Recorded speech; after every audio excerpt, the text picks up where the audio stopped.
मैं विजयपाल रावत। उत्तराखंड के काबीना मंत्री सतपाल महाराज कोरोना से संक्रमित पाए गए हैं। उन पर अपनी ट्रैवल हिस्ट्री छिपाने की तमाम खबरों को अखबारों में पढ़ने को जब मिला, संचार माध्यमों में जब देखने को मिला, तो बड़ी हैरानी हुई।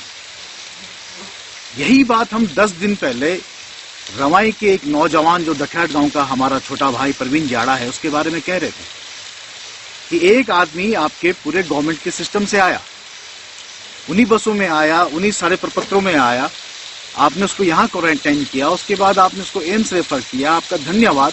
लेकिन आपने उस पर मुकदमे दर्ज क्यों किए? और मुकदमे भी दर्ज किए तो इतने संगीन।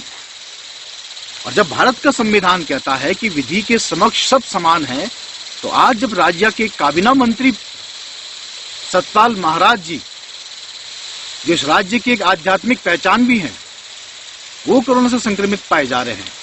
उनका पूरा परिवार संक्रमित पाया जा रहा है। उनकी पूरी ट्रैवल हिस्ट्री छिपाई गई है। जब नोटिस घर पे लगना था तब नोटिस चस्पा नहीं हुआ, नोटिस को चस्पा होने में 4 दिन लग गए। उन्होंने कैबिनेट में बैठक में भाग ले लिया और राज्य के सारे मंत्री, मुख्यमंत्री सहित इस स्थिति में आ गए कि उनको क्वारंटाइन करना पड़ रहा है।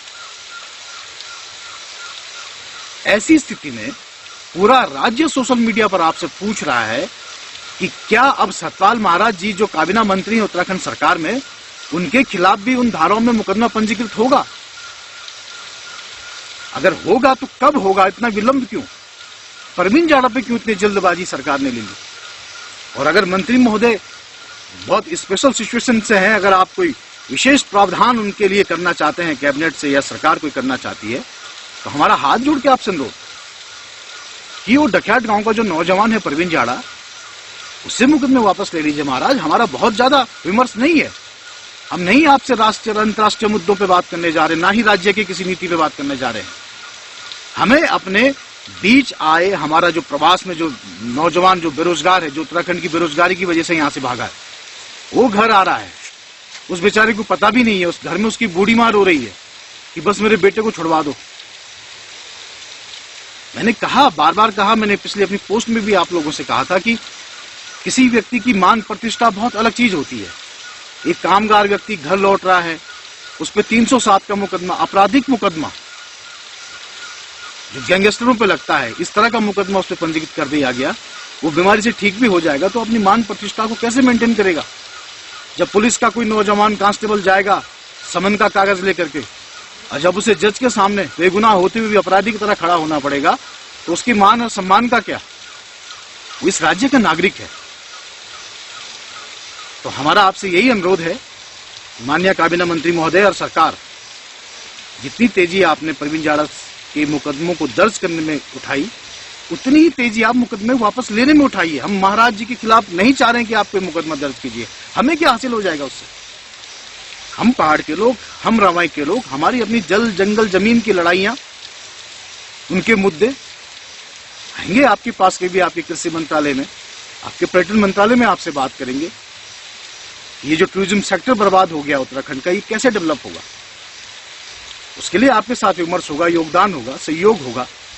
लेकिन फिलहाल तो हमारे जो ये नौजवान हैं, अगर आप इनसे मुकदमा हटाने की भी, मैं ये नहीं कहता कि सरकार की मंशा ही शायद ये है कि इन पे मुकदमे दर्ज हो सके, सरकार ये चाह रही हो कि ठीक है लॉकडाउन के बाद मुकदमे हटा दिए जाएंगे। लेकिन ये जो सवाल अपने बीच में खड़े हो जाते हैं, इनकी गवाहियां, इनकी कहानियां गाँव में तब बुजुर्गों के यहाँ चलती है। हमारे यहाँ पुलिस के मुकदमे बहुत बड़ी बात होते महाराज। तो आपसे अनुरोध है कि हो सकता है किसी राजनीतिक व्यक्ति के लिए मुकदमे होना उसके राजनीतिक विमर्श को ज्यादा बढ़ाता है, उसके साथ बहुत बड़ी कंट्रोवर्सी जोड़ता है, तो उसे प्रचार भी बड़ा मिलता है। लेकिन किसी आम आदमी का मुकदमे में जब फंस जाता है, जब वो आ जाता है, उसकी गिरफ्त में आ जाता है, तो उसकी सामाजिक प्रतिष्ठा भंग होती है।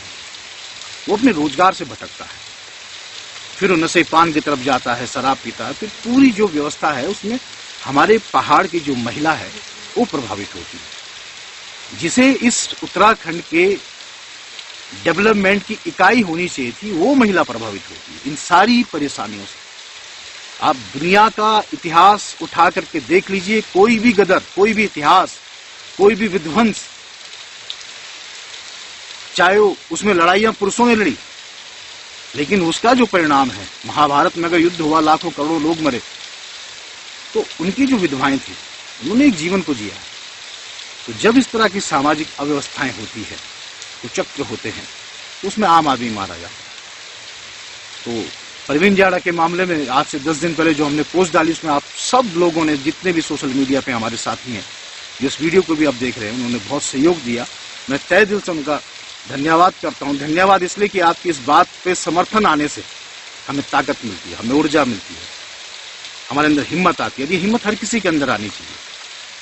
हम अब सरकारों की तरफ, सूरज की तरफ मुंह उठा करके देख लें, ऐसा हम सरकार को समझ लें, तो उससे प्रकाश नहीं मिलने वाला। हमें बहुत सारी चीजों पे संघर्ष और विमर्श जारी रखना पड़ेगा। राजनीतिक मतभेद अपनी जगह है, लेकिन सामाजिक मुद्दों पे जो लड़ाई होगी, उस पर हम सबको साथ खड़ा होना है। इन्हीं शब्दों के साथ पुनः फिर कभी किसी और मुद्दे पे बात करेंगे। आप सब के लिए धन्यवाद। नमस्कार। जय हिंद, जय भारत।